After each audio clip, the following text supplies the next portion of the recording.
製作過程同埋食譜呢，已經擺咗 description 裏邊啦。第一個步驟，先做個流心湯圓餡，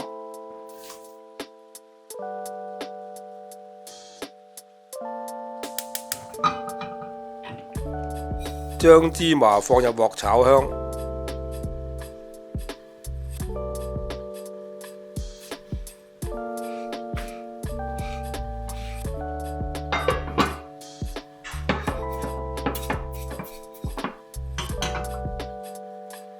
需要嘅時間大概10分鐘左右啦。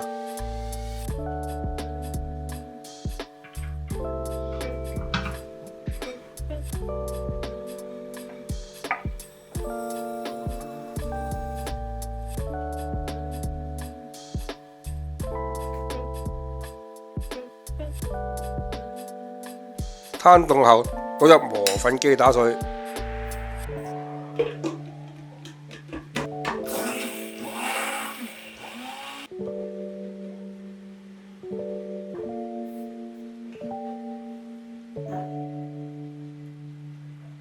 再擺入砂糖，將佢撈勻，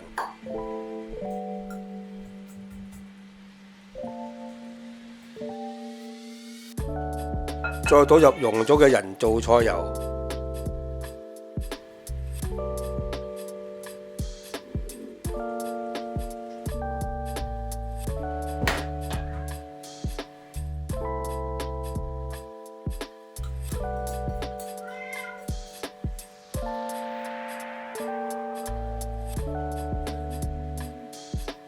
撈勻後放入冰櫃冰佢1個鐘，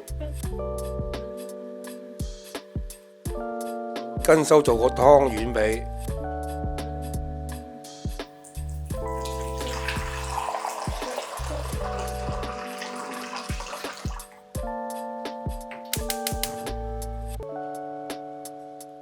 煲滾熱水，放啲糖入去煮溶。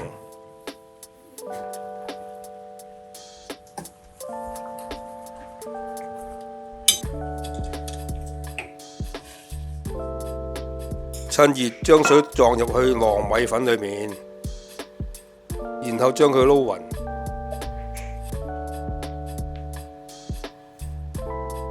倒佢出嚟，感覺唔夠水嘅話，可以加些少冷水補充。之後將佢搓成粉團，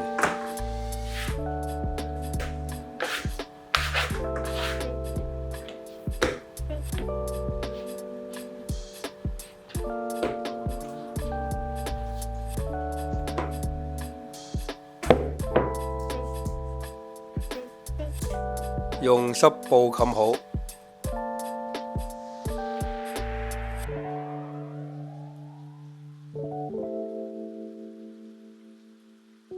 啲湯圓餡都冰到夠硬啦，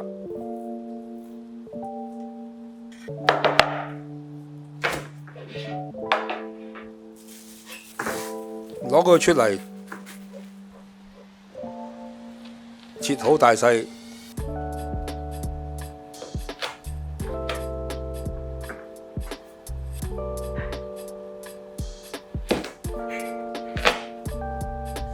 再搓成波仔，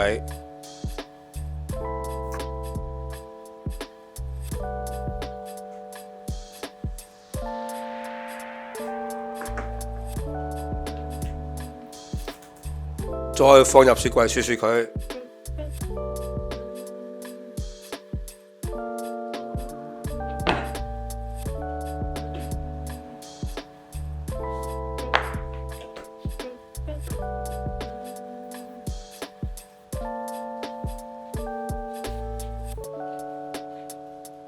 依家將湯圓皮同餡料分成對等，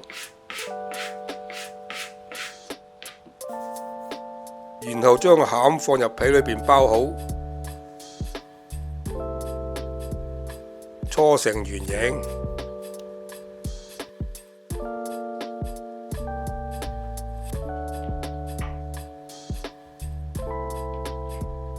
放入雪櫃備用。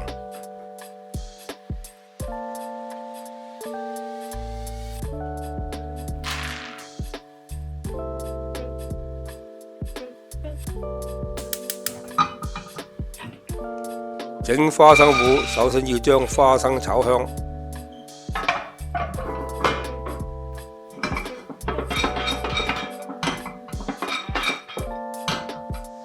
都係10零分鐘就可以炒好啦，不過要用慢火。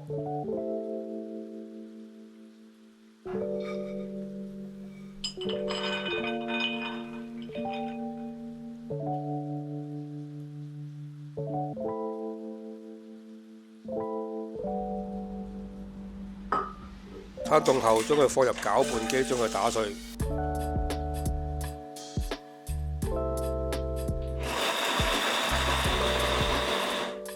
落水分兩部分，一半愛嚟攪花生漿，一半愛嚟煲糖水，再加少少水將佢打成漿狀。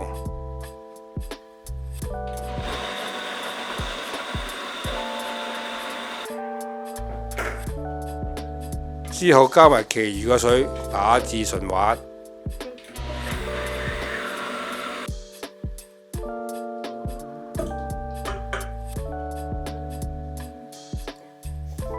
跟住倒入個煲裏邊，用慢火煮，再加入其餘嘅水將佢煮熱。一面煮一面要 keep 住嚟攪拌，以防黐底。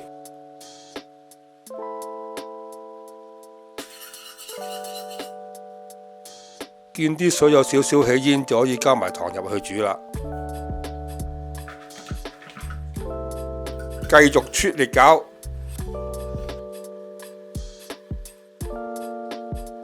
煮到啲水滾，啲糖都差唔多溶晒啦。嗱聲準備一個尖米粉嘅芡漿，只需要1湯羹嘅尖米粉開水，攪成糊狀就得啦。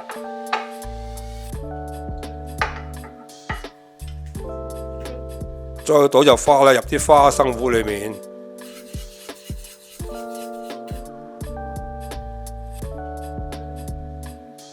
煮滾後就可以倒入芡漿，將佢攪勻。呢個花生糊就香夾滑啦。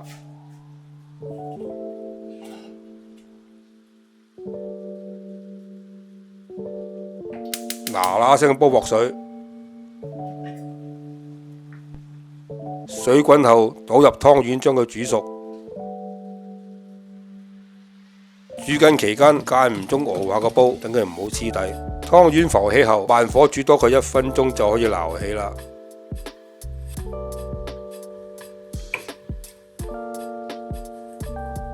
放入碗裏邊，再不入花生糊。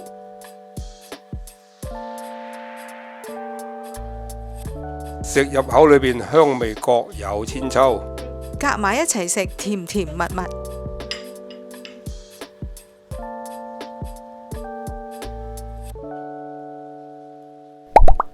多謝收睇，請 subscribe。